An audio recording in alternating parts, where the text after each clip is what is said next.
You're listening to Learning with Rishad. My name is Rishad Usmani. I'm a physician, angel investor, and founder of One Fail Startup. On this podcast, I talk about healthcare, investing, life, and everything in between. Today's guest is David Zhou from On Deck Angels. He has an inquisitive, curious, and intelligent mind. We talk about his childhood, market risk, what makes the best VCs, deal flow, and decision making. I hope you guys enjoy this conversation as much as I did. Hi, David. Thanks so much for being here today. To get started, let's talk about your childhood. I believe our childhood shapes us to an extent, whether we like it or not. Generally, there are things we learn from our childhood that help us, and there are some things we have to unlearn from our childhood to be successful. Talk to me about your childhood, and if you could frame it in the way of what are some things you've carried and what are some things you've had to let go of. That's a great question. Actually, it's funny because I was recently thinking about this question in the scope of a blog post. So this is a very prescient question. I forget who says this, but I want to say someone at Benchmark or someone at Sequoia said this, and I forgive me for the attribution. I think your listeners can probably like follow up on that. But effectively, the quote is, in life, when you're growing in life, you either run away from your past or you embrace your past, right? They're either like, where your trajectory, where you're going is either a product of you escaping a past or running towards it. And I'm not saying like it's not polarizing, right? It's not like you can only do one or the other. There are different emotions. Like sometimes like there's some things that my parents did really well. And I'm like, I just want to do that for like, I don't have children right now, but like I want to do that for my children in the future. There are other things in terms of upbringing that I'm like, I desired something different, right? And they came with cultural values that obviously me being born in the US, like it was a different set of cultural values. One of the things, and there are like many things on top of that, right? But one of the things is, so my dad's like a serial entrepreneur. So he kind of like grew up bread and butter. He was like, you know what? I love building businesses. He built in the manufacturing, the logistical and supply chain space, which was to me, like as a kid, like very unsexy, but he'd bring me on these business trips and he'd teach me the tricks and the ropes and everything else.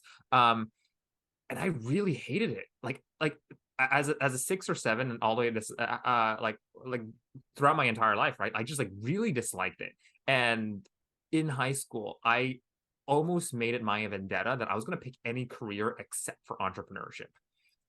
And so like, along the way, over like in grade school, became a competitive swimmer, really enjoyed that, became a competitive artist, and all these things that were like very different from what my dad wanted me to do. He kind of wanted me to follow in his footsteps and all that, which is funny where I am now, because obviously the punchline already, as if for everyone who's listening to this. But I really wanted to escape this. But I really love competition, right? I love the fact that I competed with others, friendly competition, where we'd all grow better in the process because we all had goals that were moving and it only got better. Like if my competitor was like, I won against him or her today, and then the next day, like, or next week or next month, they beat me. It's like this drive to prove yourself, right? And we always like loved each other. It's the same true for swimming. And I saw some regular suspects in the art circuits as well, where I was like, I have so much respect for what they do, and I want to be better than them, right? And there's so much of that. So in a way, I was groomed to have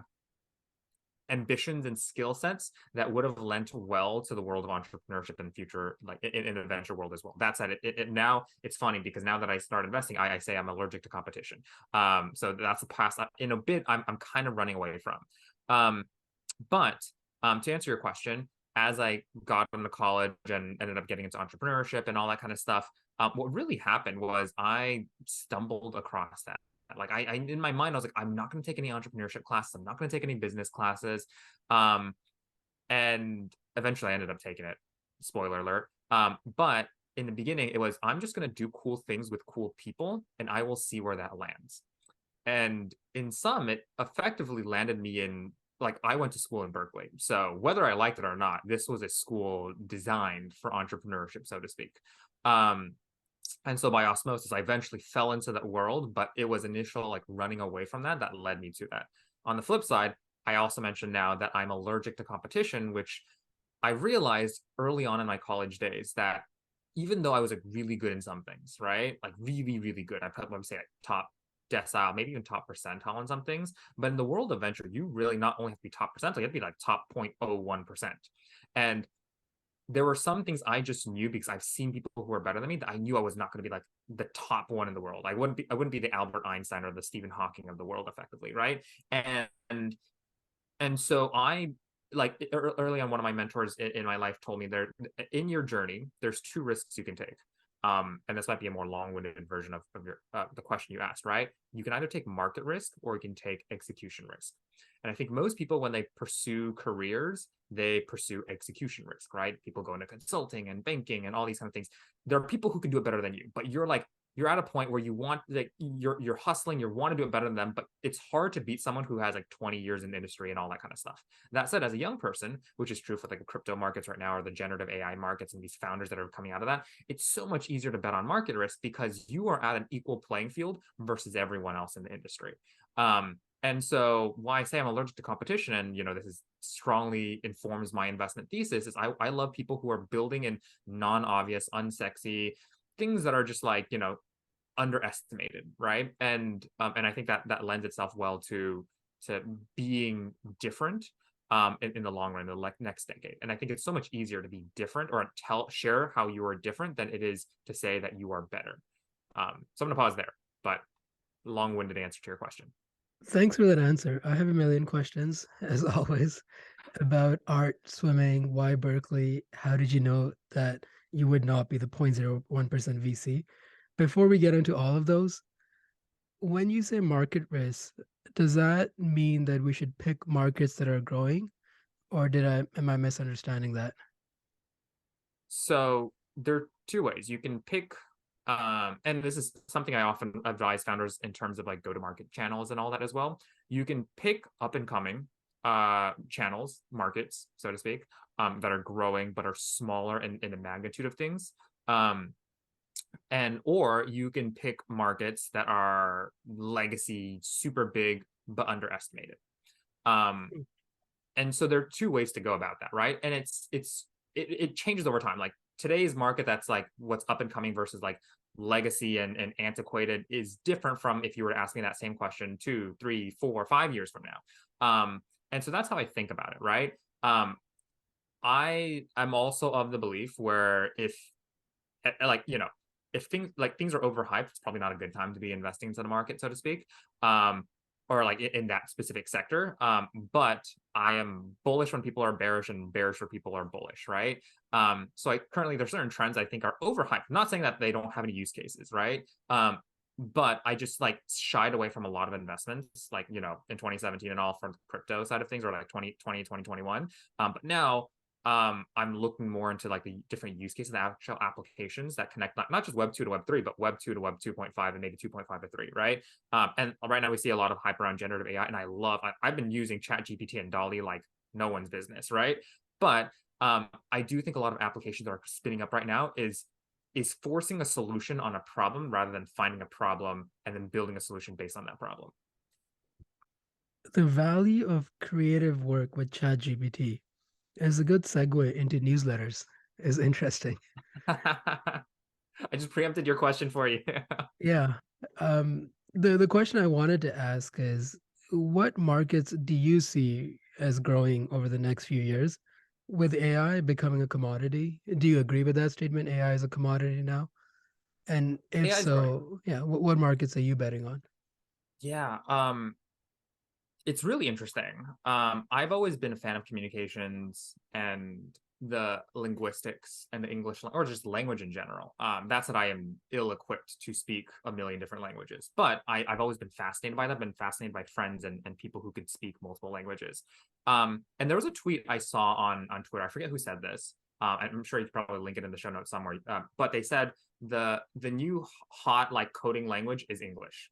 The hottest coding language is English. And this is a couple days ago, at least as of when we're recording this.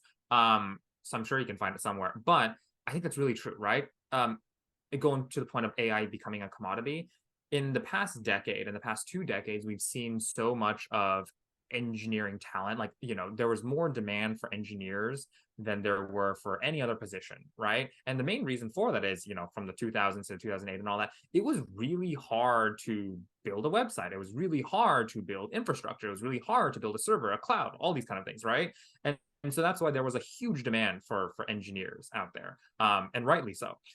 In the incoming decade, where we have so much, a plethora of like AI tools out there, and some are more hyped than others, but we have strong backbones, whether it's OpenAI or Google DeepMind or Midjourney, or Anthropic recently raised like I think on a 5 billion valuation as well. That there's so many of these tools that are underlying out there that people don't need to know how to code anymore. What people need to know is they need to know how to train models. They need to put in the right inputs for that. And so I think curation of information and is so much more important. And because of that, I actually think data science or data analytics is actually going to be like the next hottest job for the next like decade or so, rather than engineering per se. And because of that, industries that have data that is siloed in different corners of the world or on offline methods are going to be really hot over the next few years, because there's going to be an urge to curate and start like amalgamating a lot of this data in order to provide better solutions. And there are tons of industries that kind of cover those bases. You can think of healthcare, you can think of like, the supply chain industry, you can think of like, GovTech is also something that it would be interesting as well. That said, as I mentioned, I think in our pre-chat, like I spend most of my time in the consumer space, and there are certain things, and like, one of my friends, he runs this, I don't even know if I can mention his name without his permission, but he runs this company that's AI before like this generative AI came to be. And one of the cool things is emotions and curiosity is still a common theme. So like how I think about it in the consumer space is really what is the Maslow's hierarchy of needs, right? Starting from physiological needs all the way to like self-actualization. And in a boom market, everyone moves towards like the top of it, right? Everyone feels a little bit more wealthy. Everyone's like, I can do great things. I'm going to think about getting like 1 million subscribers on YouTube or whatever it is, right? And so everyone moves towards this like self-actualization side of things. But in down market, which is where we are right now, everyone feels a little poor. Their assets have really fallen. So they're like, they move lower on the Maslow's hierarchy of needs. And in terms of markets, at least in the consumer space, that I'm excited about are, as we move to the lower rungs of the Maslow's hierarchy of needs, at least for a lot of the world, how can we provide solutions for where their needs are at? That is a perfect answer, I would say, David. Let's go back to you being an artist. Talk to me about what is your form of art, and is the future at that point that you will be an artist? So I don't think we talked about this, but I paint abstract acrylic on canvas. My relationship with art is very tenuous. It's almost like an addiction. When I do it, the world doesn't exist, and I don't enjoy the process of painting. It's almost like I have to do it when I get the urge. Is that something you feel as well about art? And just tell me more about your journey as an artist and how you saw that progressing when you were full into it. Yeah. So my journey into art, once again, so one of the things I'll like preface by saying, before I talk about the art piece, well, preface by saying, there are like two kinds of founders out there. There are folks who are passionate, and there are folks who are obsessed. And I think oftentimes like people talk a lot about founder passion, and like passion's a good proxy for grit and all that, right? But in my opinion, and I think this is echoed, I actually like heard this from I think he calls it desire, but Thomas Keller, who runs like the French Laundry and a lot of these like amazing restaurants in the world, he so he calls it desire, right? He doesn't call it obsession, right? Passion is something that you can walk in one day. It's like, I'm passionate. It's a hobby thing, right? It keeps you up during the day. It's like, hey, you can do this on the weekends. You can do this when you're not busy. Like, I'm passionate about rock climbing. I'm passionate about XYZ things, right? Passionate about like pottery and all that.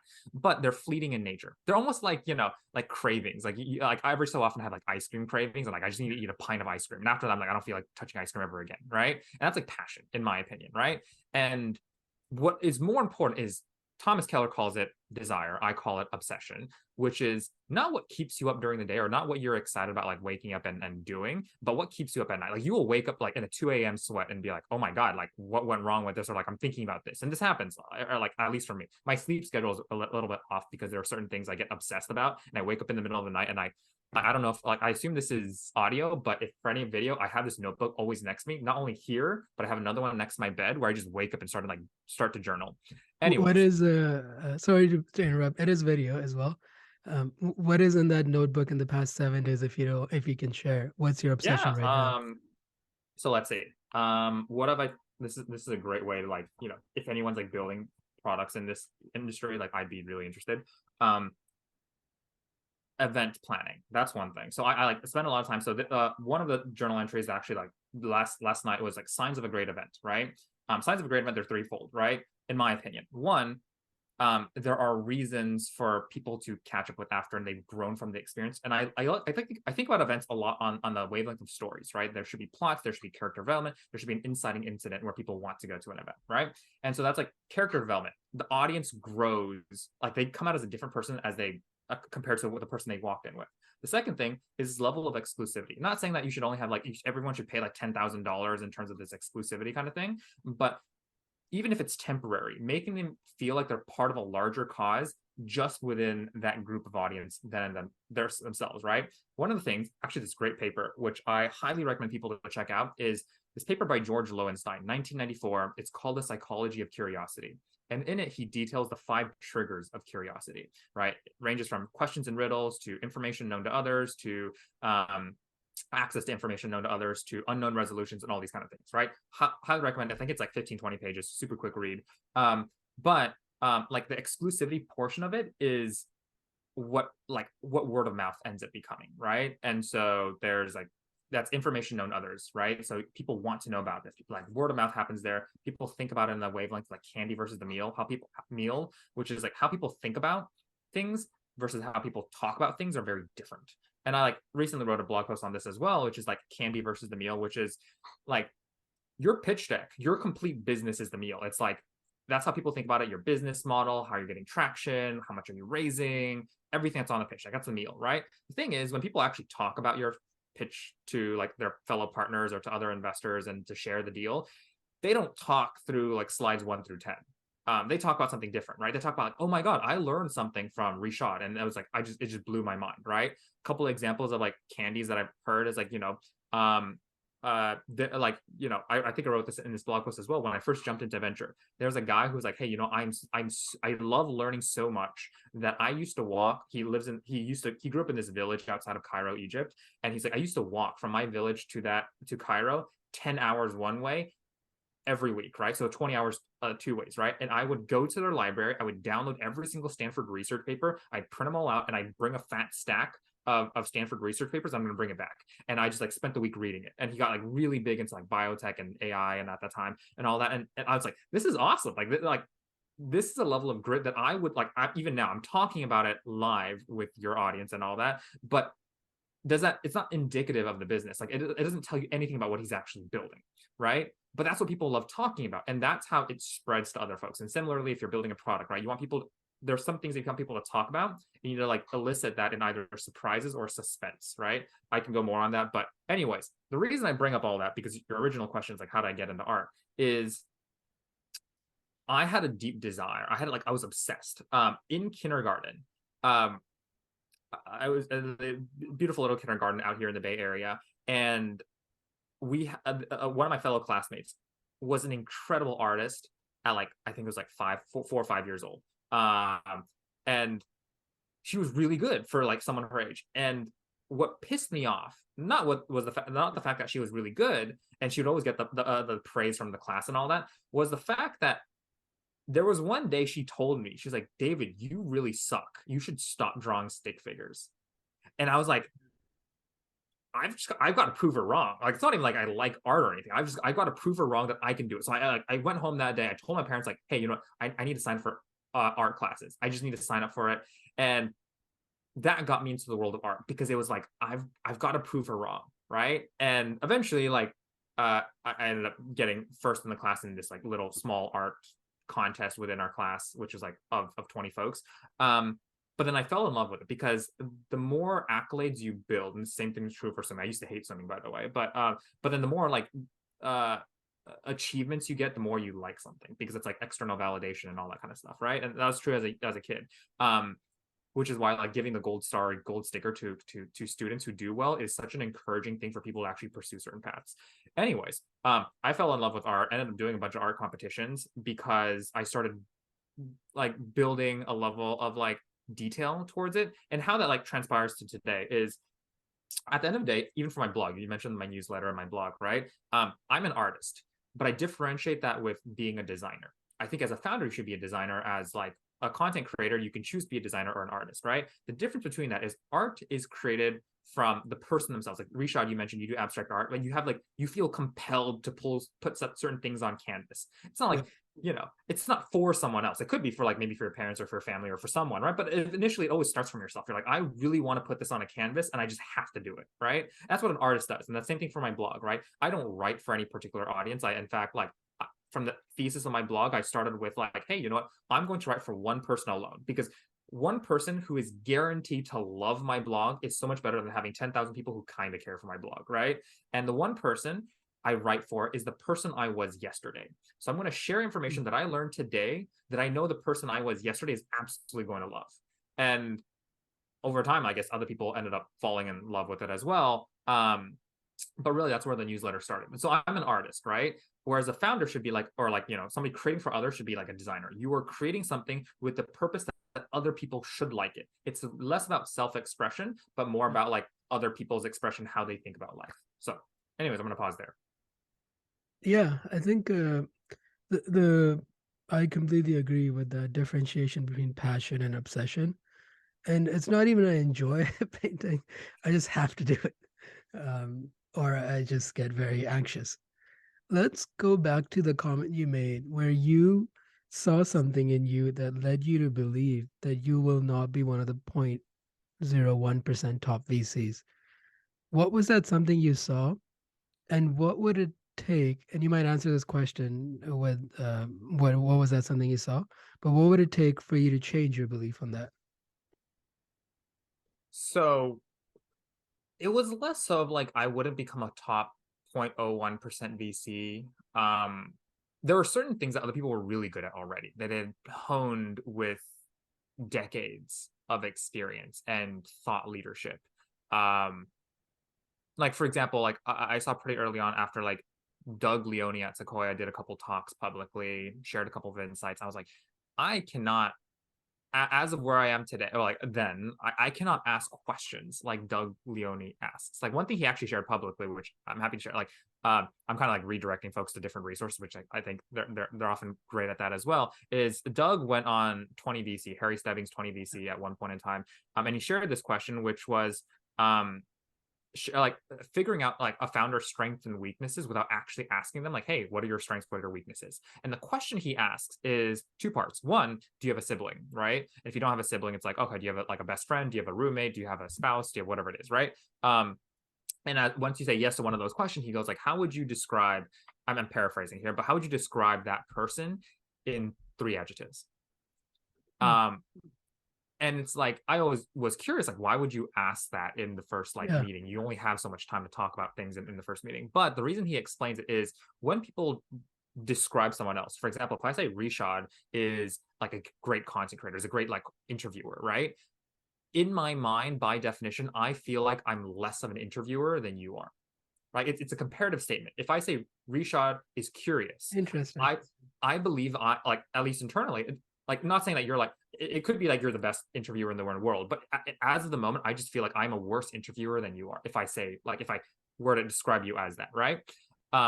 And so it's a great way for founders to reveal what they think they're lesser at, better at, compared to the people who they are closely associated with. And it's a great way of asking strengths and weaknesses, which I've adopted a little bit here and there for questions that I've asked founders. But I realized early on, I was like, oh my God, like these are things that I've never even thought about, right?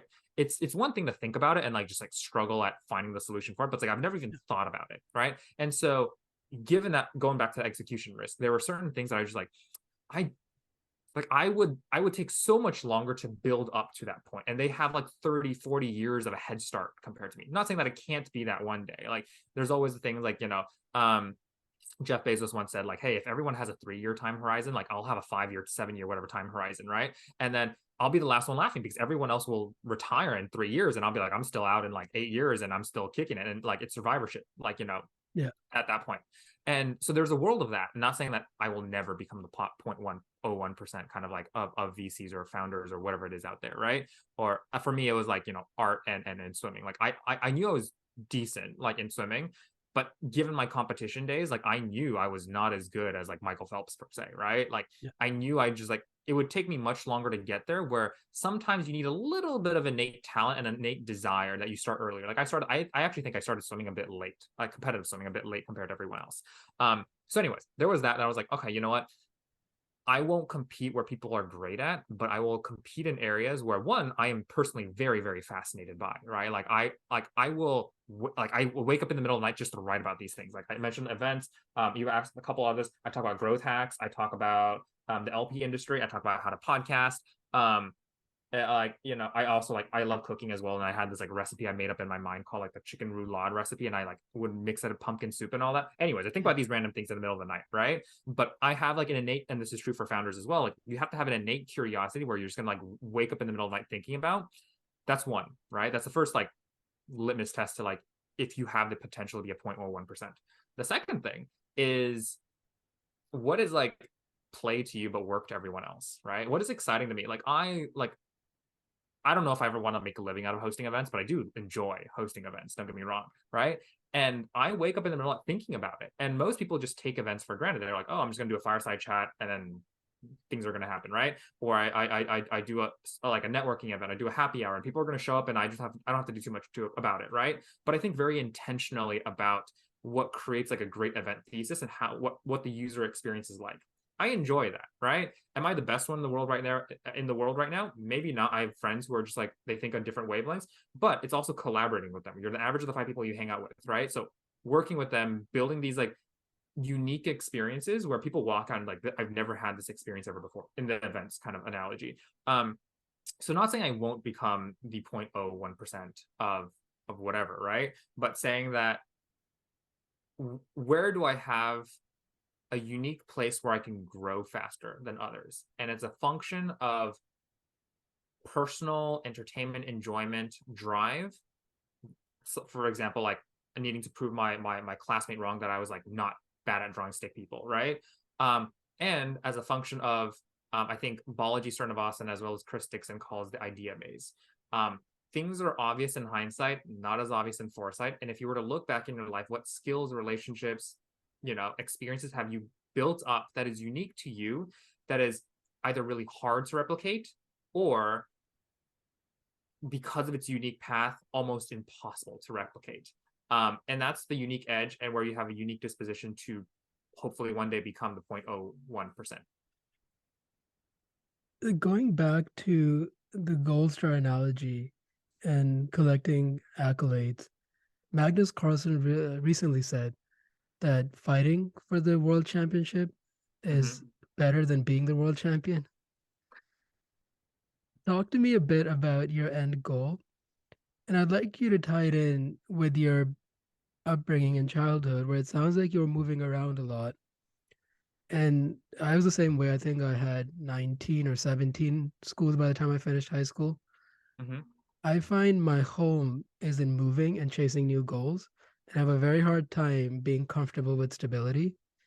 Are you the same way? Where is home for you, and what motivates you? That's a great question, by the way. There are certain things that are comfortable to me, like a human's worst enemy is comfort, right? Because then you become lethargic and you regress to your lowest denominator, right? Skills all atrophy over time. If you don't practice them, they only become worse.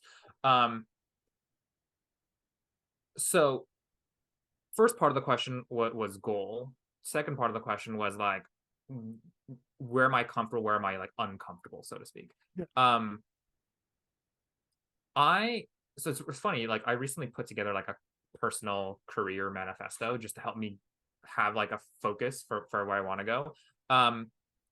And really it comes down to like when it comes to like comfort and uncomfortability, I really beat myself up over the fact that I didn't learn anything new in a given day. Like, so I meditate in the morning, I meditate at night.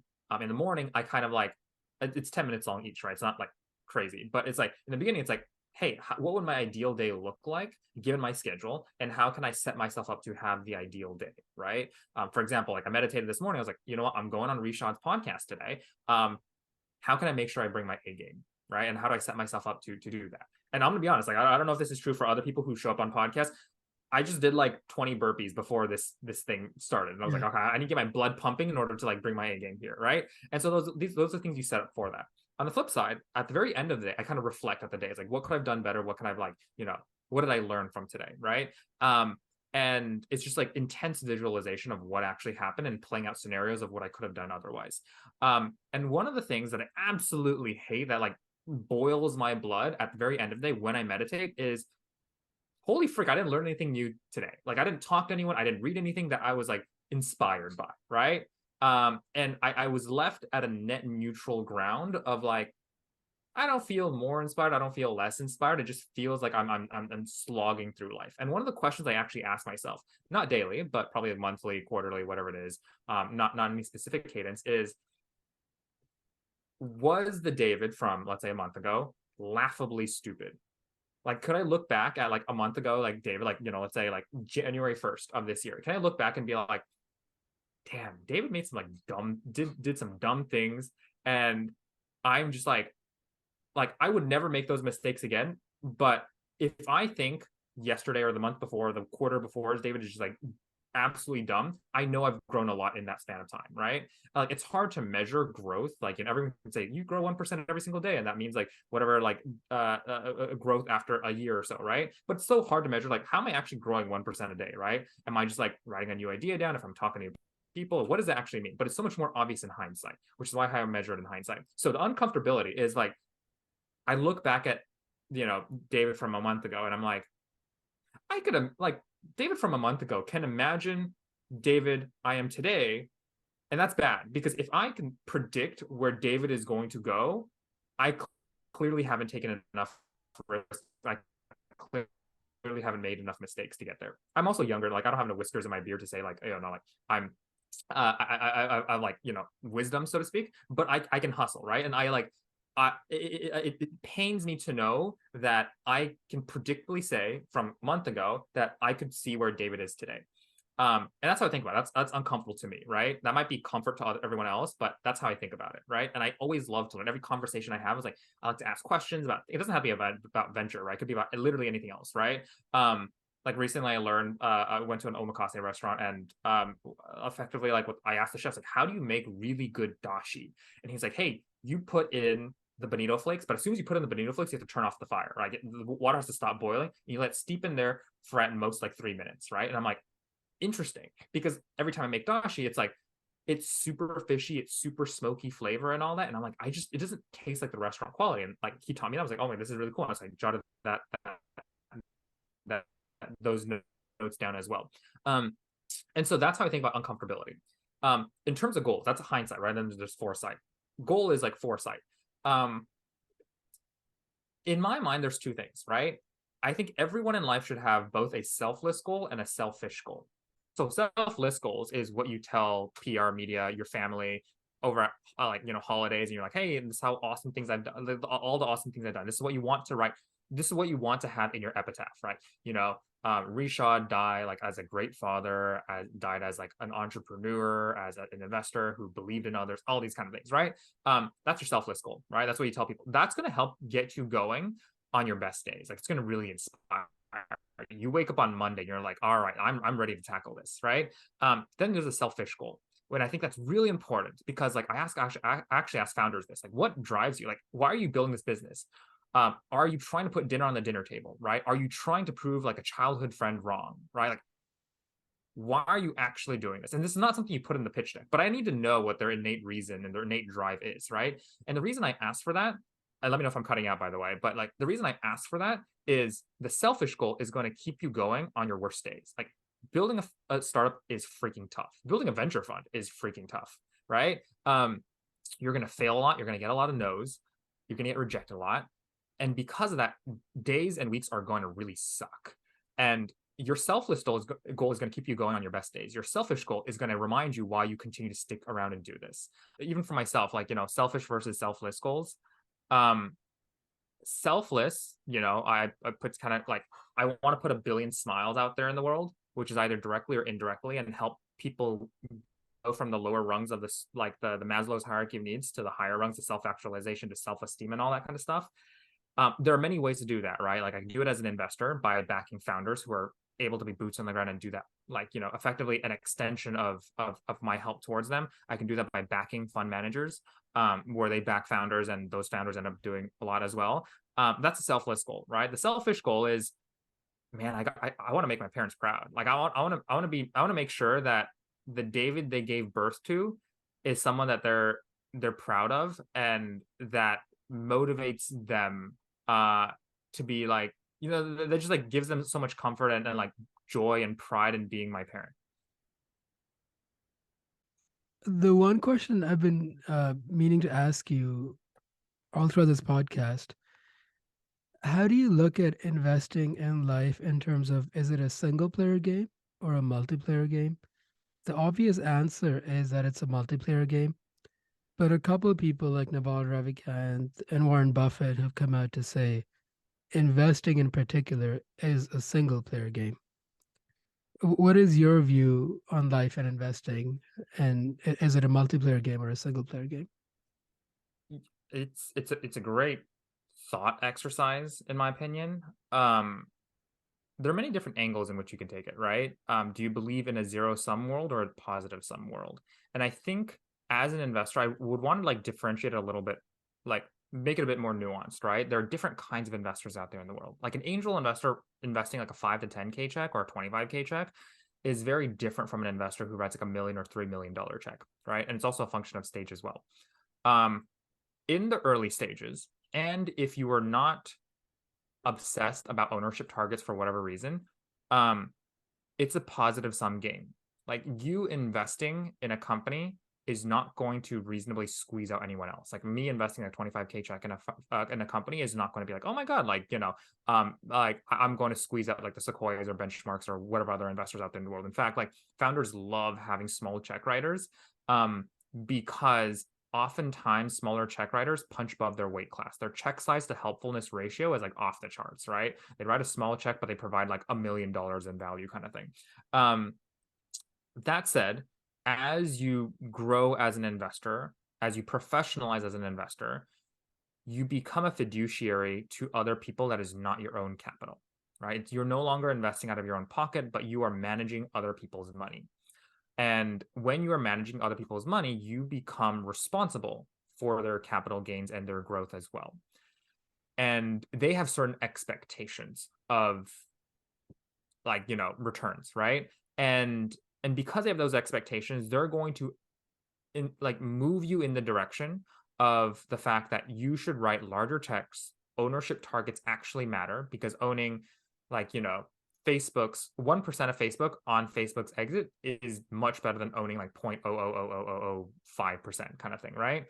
The same thing is true, like, like 10%. If you maintain an ownership target of 10%, when you go through $100 million exit, you get a $10 million kind of like, you get $10 million back. If you go through $1 billion exit, you get $100 million back and all that, right? But as an angel investor, like, the economics really don't matter nearly as much. Your goal, I mean, at least my goal is to learn and to help the founders as much as I can, and effectively like build track record over time, right? But I'm not managing other people's money, so I don't feel compelled to like make investment decisions based on the fact that I need a certain level of return. And it's also hard to like underwrite some of the risk at the early stage as well. And so, to your question, is it like a single player versus multiplayer game? It's multiplayer when you're like small check early stages, because everyone's really collaborative, right? Everyone's trying to help each other. Everyone grows with each other. Everyone's the protagonist of their own story, trying to help others. And then when you get into the later stages, when you get into like the stages in which there are lead investors and usually there aren't any co-leads. It's like one lead investor, and they either take up the majority of the round or all of the round kind of thing. And because of that, it becomes more single player, because you being on someone's cap table means someone else cannot be on that person's cap table. At least those are my thoughts on that. That makes sense. Do you feel, David, it's harder to get access to great deals or to recognize them when you're presented with them? That's a good question. When I started off, I mean, when I started off, it was both, right? There is a study that was, I believe, Founder Collective did this in like 2020 or 2021. It's on Medium, one of their Medium articles, where they did a bunch of research and they found that the 30 most valuable companies in the world raised half as much money and were worth 4 times as much as the 30 most funded companies in the world. And it goes to say, like, whether you hear about like Airbnb story when they started, or Instacart when they tried to get into YC and they just couldn't get into YC kind of thing. And I think they submitted to their YC application twice, or just like so many others where it was just super underestimated. Like when Twitch, Twitch is Twitch what it is today, but started off as Justin TV, where he just wanted to live stream his own life, right? And even more so, like if for Floodgate, one of the best like seed stage firms out there in the world, I believe Mike Maples mentioned this publicly at some point, but like 70% of their portfolio go through pivots. And so it's so hard, going back to the original question, it's so hard to tell in foresight if a startup is going to do great. And obviously what great is in myopic nature is oftentimes when some Sequoia leads the round, or they have like impressive traction of like initial like 500% month. I might be exaggerating this, but 500% month over month growth after they've hit like 10K users or something, right? And just it might seem obvious in force, and it might feel like you need to get into these rounds and you need to get picked by the founders. But I actually think it's harder to pick, right? It's harder to bet where it's non-obvious and people are saying this might not be a good idea.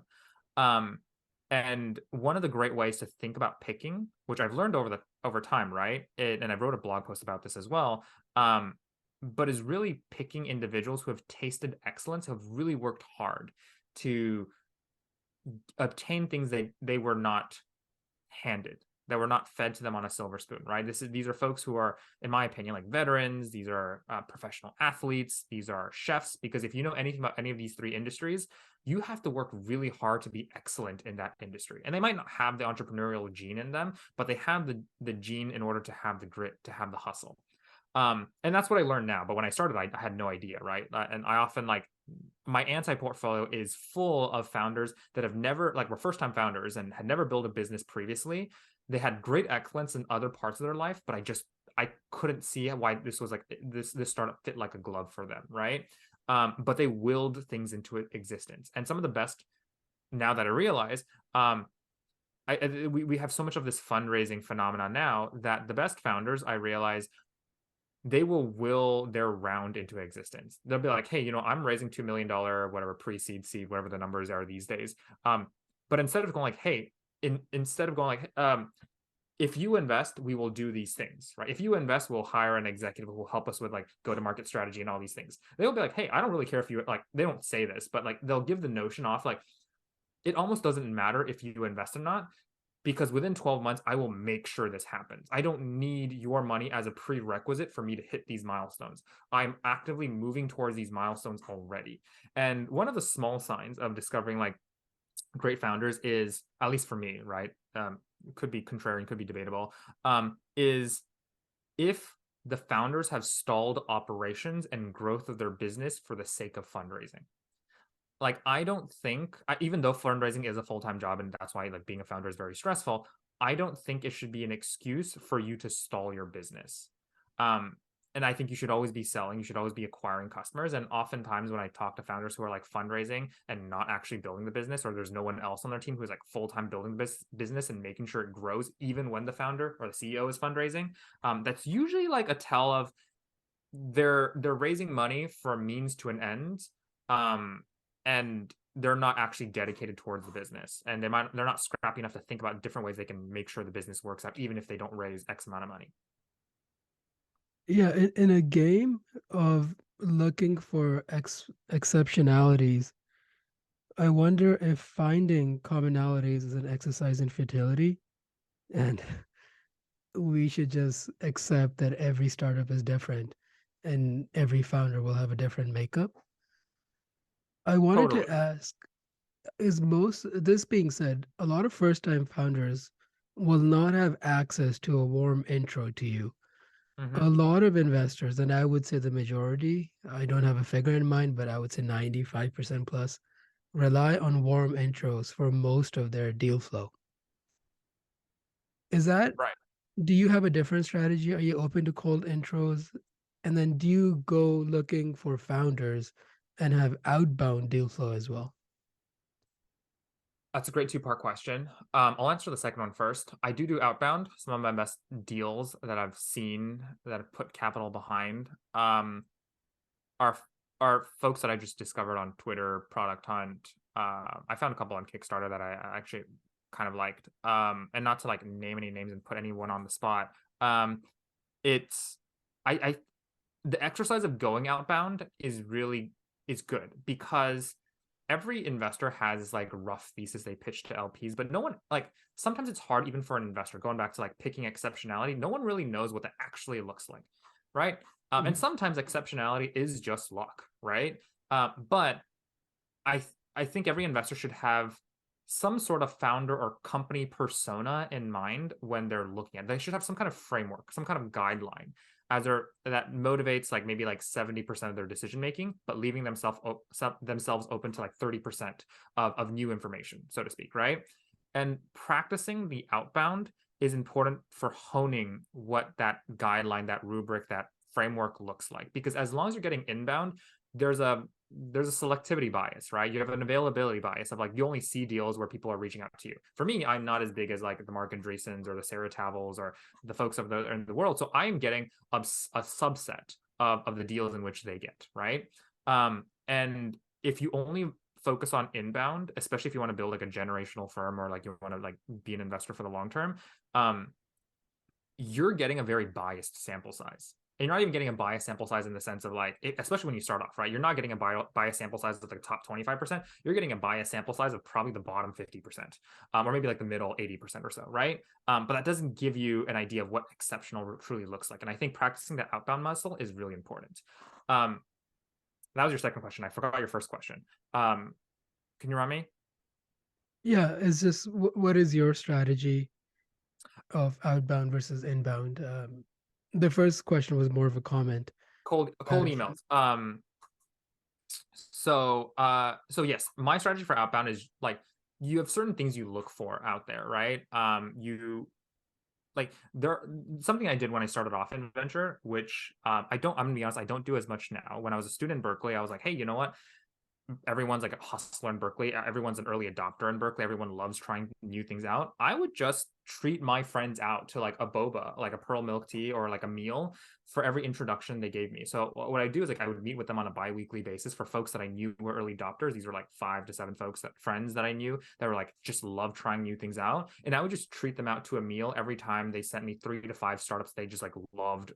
They don't have to know the founders, right? They introduced me to founders even better, but I just needed to know like what were like really interesting things they were trying out that they absolutely loved, and they still kept on the app screen in their phone, right? I just needed to know what was still on the home screen of their phone. And so I got a lot of like I wouldn't call it deal flow necessarily, but I got a lot of insight into like what consumer products are sticky and what are the signs of a sticky consumer product from my friends who just love trying new things out. And I got a lot of deal flow there, and I like it's a fairly small sum of number. Like every 2 weeks I'd probably I'd probably like spend about give or take $100, so it wasn't even that bad, right? But the $100 was well worth the deal flow in which I got as a subsequence of that. Um, your first question was about cold emails and warm intros and all that kind of stuff. I'm a strong believer in cold emails.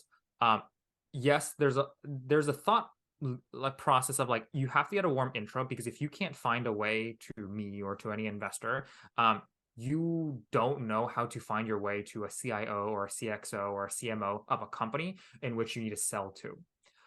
I think this is more so true for enterprise sales or like enterprise products or legacy products. It's less so true for a consumer. Like you're not trying to weasel your way into like an inbox per se, or like any particular person's inbox, but you're building a persona and targeting that persona at a large scale, right? That said, that is also the reason why I think the venture industry, both in being invested and also investors being in the industry, is a fairly nepotistic industry. in the sense that you're only surrounded by folks who are within like first, second, maybe even third degree connections, but no further than that, right? I love cold emails because I realize that I am not the smartest person in the world. I'm not the 0.01% VC as of now, at least in the world. And I realize my thoughts are subject to change, and I'm willing to have those ideas changed by people outside of my immediate network. That said, while I love cold emails, there is an art form to sending cold emails, and I've actually written about this on my blog. And if you go to my blog, in the in the contact page where you can reach out to me, I actually share exactly what quote unquote is my cold email template, which I actually think not only works for me but works for like so many other investors or anyone else you want to reach out to out there, right?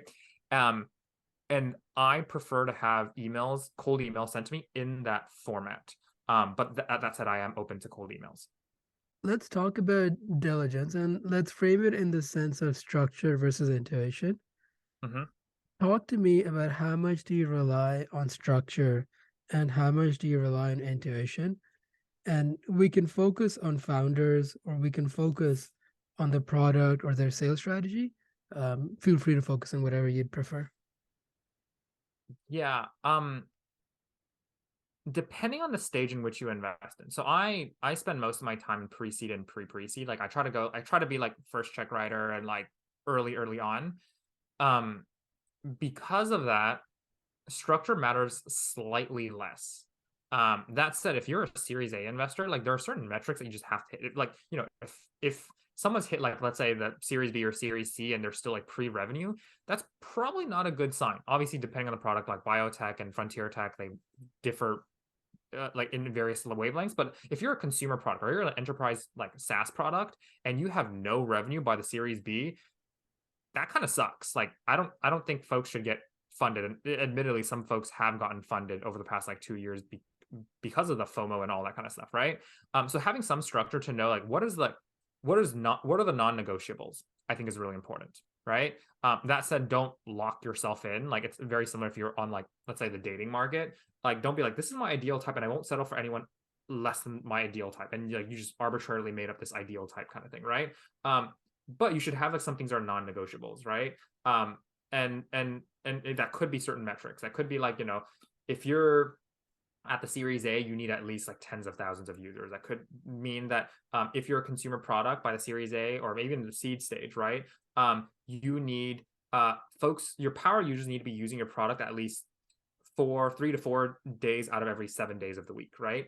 And so having those rough sets of benchmarks help better inform you for like decision making. But that said, like a venture firm or like any angel investor or whatever it is, right? You have a limited like fund size, so to speak. An angel investor has a smaller fund size than like a VC does, and because of that, you can't say yes to every single deal, right? And so after you in your mind have built this model to curate the top quartile, maybe the top decile of startups out there, that's when you rely on intuition, right? I don't think you should start off with intuition. You start off with structure, and then you end on institution, because out of the 3 amazing startups you're talking to, maybe you only have room in your portfolio for one more this year, or maybe one more this quarter or whatnot, right? And that's when you use your intuition to tell you like, is this a long-term marriage that you would like to jump in? And even as an investor, I think about like, can I learn a lot from the founder as well? Obviously, I'll share a lot with the founder and like from my expertise, but can I also learn a lot from the founder as well? So that's how I think about like intuition versus structure. But I think some structure is important to set the stage. So then sometimes you don't know what intuition is going to tell you. Thanks for that answer. And I completely agree with that. This has been a lot of fun, David. Thanks so much for coming on the podcast, and we'll have to do a part 2 soon. I'll have to do a part 2. Rishad, I apologize for my internet, but hopefully we got some good tidbits, and happy to do another one. Thanks for having me.